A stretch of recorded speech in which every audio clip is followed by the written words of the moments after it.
4 साल बाद हेमंत कनाडा से लौटा था। कनाडा में एक ब्यूटी प्रोडक्ट्स बनाने वाली कंपनी के लिए हेमंत काम करता था। हेमंत अपने देश अपने घर लौटकर काफ़ी खुश था। एयरपोर्ट पर उतरे ही हेमंत की नज़र अपने परिवार वालों को खोजने लगी। जल्दी ही उसे अपने माँ बाप, भाई भाभी, बड़ी बहन और खुद की 3 साल की बच्ची भी एयरपोर्ट पर खड़े नजर आई, लेकिन उसकी नज़रें शोभा को खोज रही थी। वो सोचने लगा, ये शोभा मुझे मिलने आई क्यों नहीं, और ऊपर से उसने हमारी छोटी सी बच्ची को भी यहाँ भेज दिया।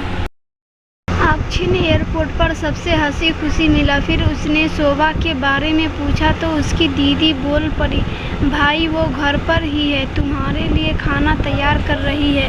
वह तो आज ही तुम्हारे आने की खुशी में काम करने लगी है, वरना वो कोई काम करती कहाँ है।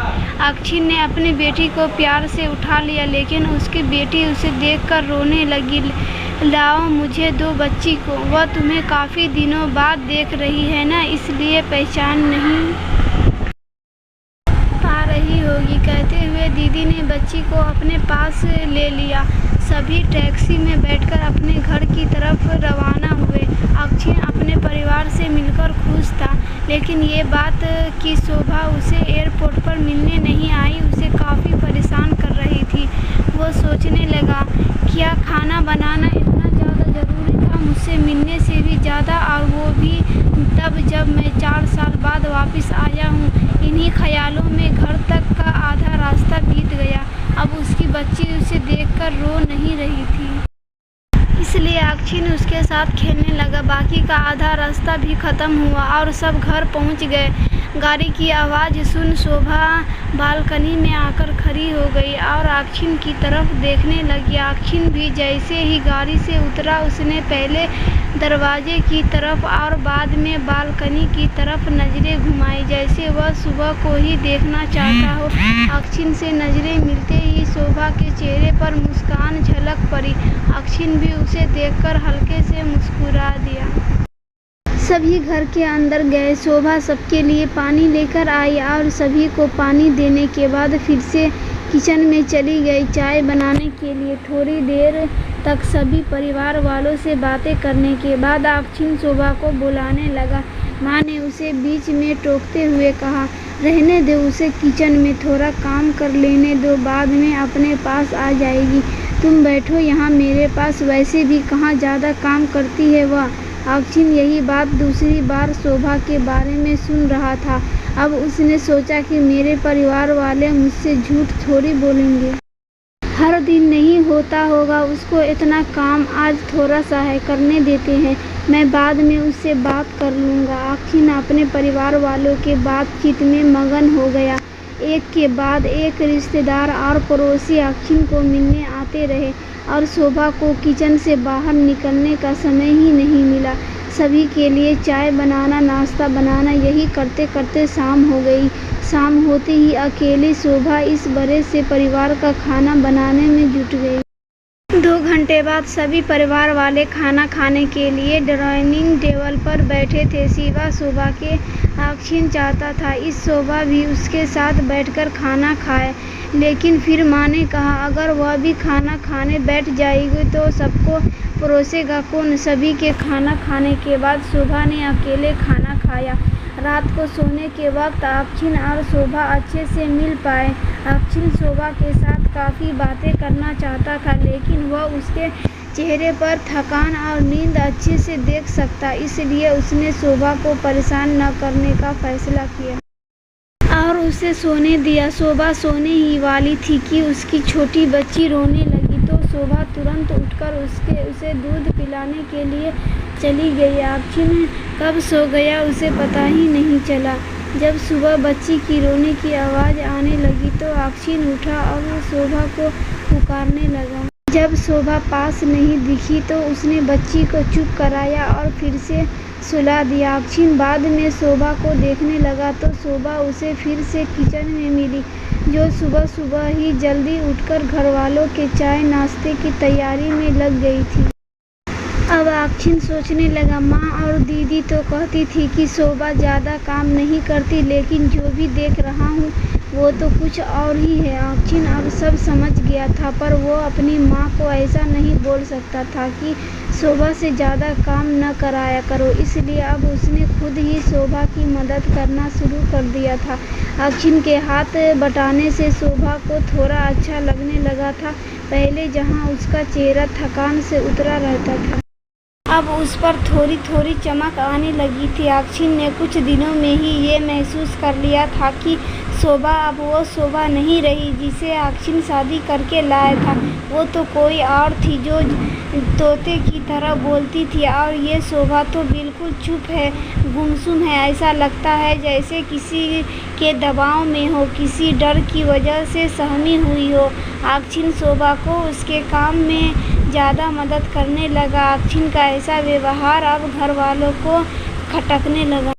घर के सभी बड़ों और उसकी दीदी ने मिलकर अक्षिन को समझाया, तुम अपनी बीवी की मदद करते हो, उससे हमें कोई एतराज़ नहीं है, लेकिन तुम्हें भी एक हद तक ही ऐसा करना चाहिए। जब तक कोई तुम्हें ऐसा करता ना देख रहा हो तब तक सब ठीक है, लेकिन जब कोई तुम्हें बीवी के होते हुए बर्तन धोते देखे तो वो अच्छा थोड़ी लगेगा।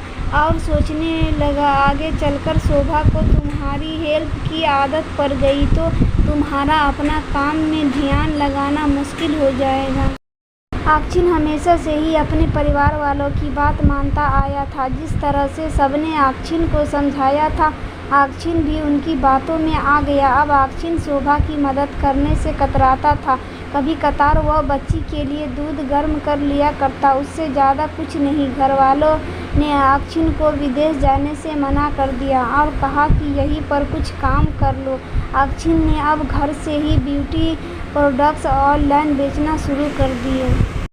उसका परिवार भी बढ़ गया। अब उसे 2 बेटियां और 1 बेटा था। दोनों बेटियां स्कूल जाने लगी थी, लेकिन बेटा अभी भी छोटा था।